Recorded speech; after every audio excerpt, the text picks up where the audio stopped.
It looks so simple. It looked like a serve that, you know. Yeah, you're doing the 5th division, you know. I don't want to say it. You know what? We call it the mum serve, right? Like a serve your mum would do when she's just playing. Oh yeah, like in the basement.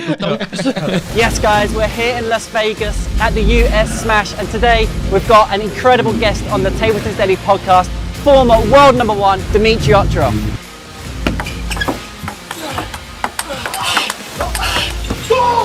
Now, Dima is known for his relentless play and one of the hardest workers in the game. We sit down with Dima, talk epic matches, mental toughness, and lots more. Hear from Dima like you've never heard him before. Yeah, I was like, can you give me one victory in one time? It's cool we have such a big event in the US and then in Vegas, you know, the city where so much big stuff is happening. So I had surgery 5 weeks ago, but I really wanted to make it happen, to be here. And yeah, I'm really glad I could. Everything went well. I'm still quite far away from my usual shape, but I went through the first round and we'll see how it goes. I feel right now the circuit's got so strong. Like, there's so many good players now. I fully agree with that. I mean, it's so different from, I think, back to the times like 2008, 2010, 2012. There was like the top Chinese, there was like Timo Vladi, Misutani, me. Then you had a couple of other players like Michael Mays, Chuan Xuan, you know, everything was pretty much set in stone. It was always the same players in the quarterfinals, semifinals, last 16 rounds. Now I feel like world rank number 70, 60, it's not even a big surprise when they take down world number 8, sometimes 7. It's like so many surprises. The ball and the game developed to a place where it's really equal now. I think it's players like yourself who have helped pioneer the sport. For players like me who are playing for a long time now, it's really tough because we have to adjust all the time. The game is, the quality of the balls, the equipment, everything is changing. The players, the game is rising up. And just recently I was in Timo's farewell party and there was some best of videos when Timo played Mitsutani. It was supposed to be like the greatest rallies. But if you think how they played, like, I don't know, 15 years ago, you know, Timo started, Mitsutani played a safe block and then they played the rally out.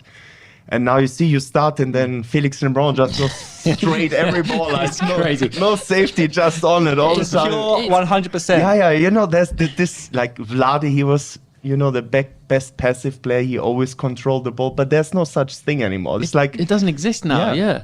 It's crazy how it's changing, but that's, I think, also the beauty of the sport, that you always need to try to keep it up and adjust to the new times.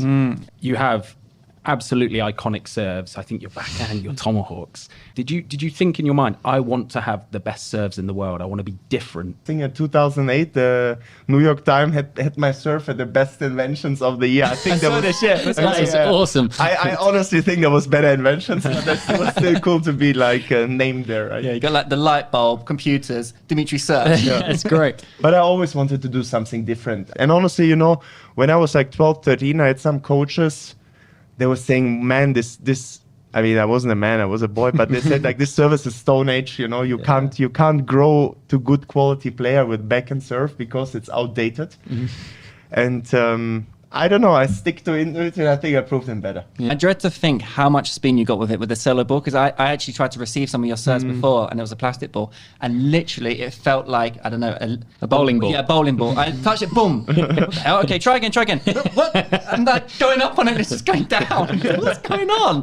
Amazing. Yeah. In your match earlier, Adam Bobrow was on commentary and he said, with Dimitrij serves, if you haven't faced them before, you're going to put the first probably 3 or 4 straight in the net before you then learn. And I said to Tom, I said, oh, what did you do with it? And he went, I put it in the net as well. But he was doing really good at the beginning. 1%. Yeah, exactly. I was like, some beginner's luck, I think. Beginner's luck. We were all texting each other like, what is going on? Yeah, we were watching a live stream and it was like, can Tom actually win a set here? Oh, he's 5-1, what's going on?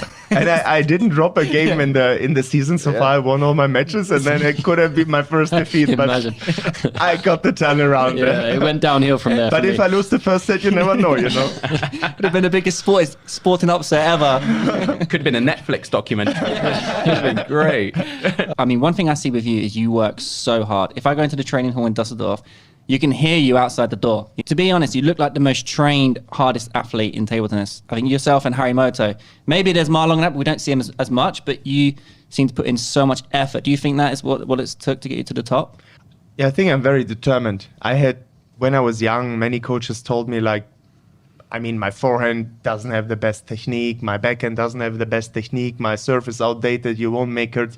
But I believed I can, and I think I don't have the strongest technique, and I'm not the most talented player in the game, but I'm extremely determined, and I really believe in myself also when it's tough. And I think, I think it's also a skill to train really hard for decades and to learn from your mistakes and to believe in yourself. And I did. And I think in the very tough moments in the biggest event, I stayed the strongest and really kept fighting whatever the score was. And I think maybe that's one of my biggest skills. Absolutely. Because, what is talent really? Talent is difficult. I mean, some people like Timo, he never did a reverse serve. He would try and immediately he would be like, okay, I can do it. This is good. I would need to turn, weeks and hours but I still get there, But then it's a talent to have that determination to do that in itself, right? It's a talent to put the hours in. It's just a different type of talent. It doesn't matter what you do to get there. It's important to get there. And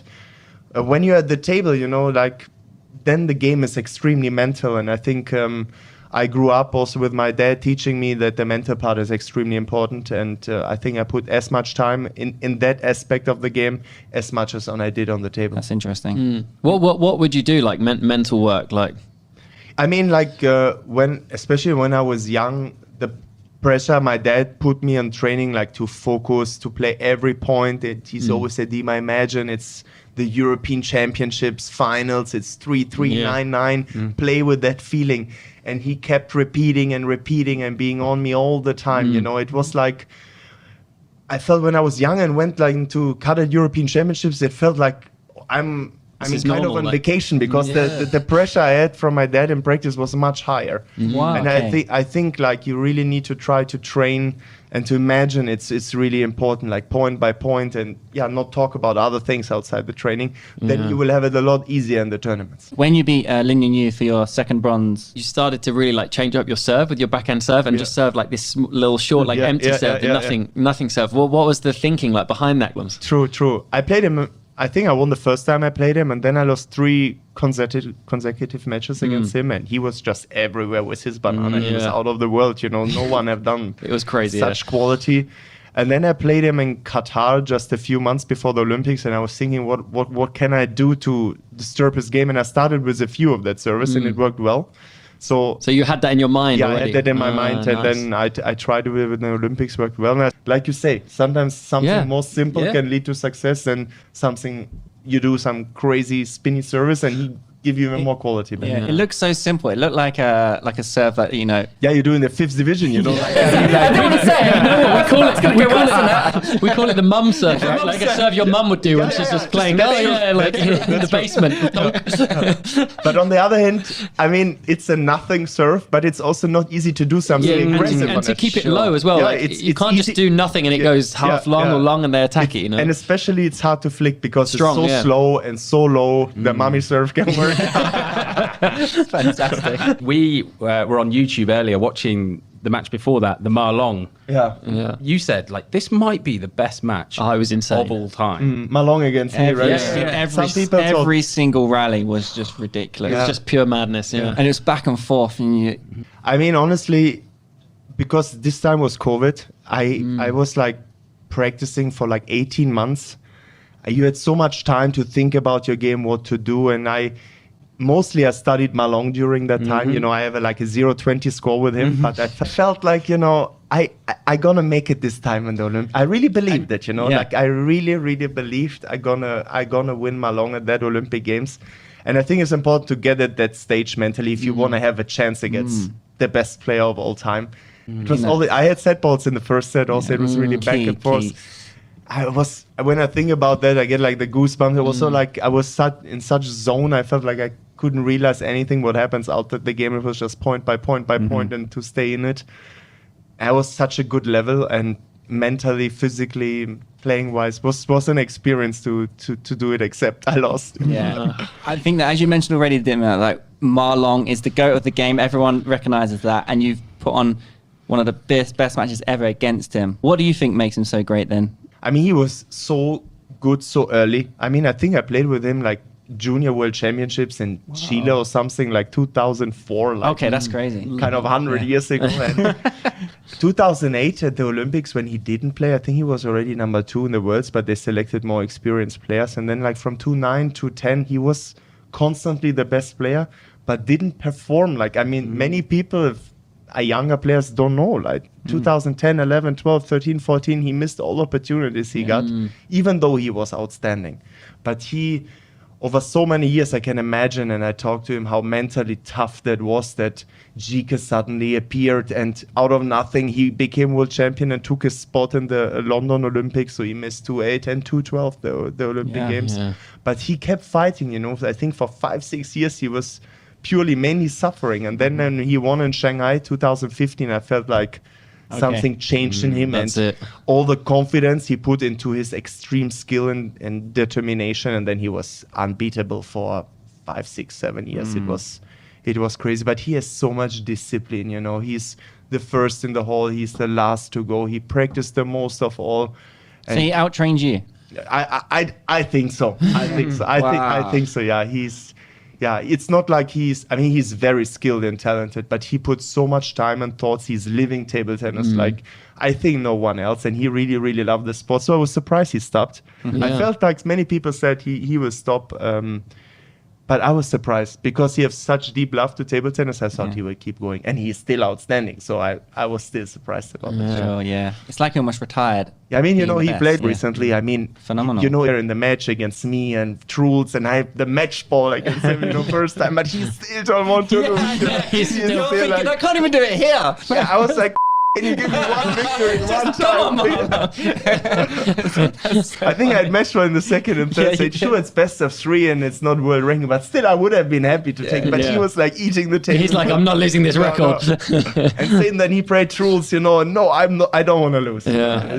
And I think that's incredible. So guys, we hope you enjoyed the chat there, Dimitrij Ovtcharov. We had an absolute blast. Now you can watch the full podcast with Dimitrij in the links in the description over at the Table Tennis Daily Cast YouTube channel. Like, subscribe. Thanks for watching.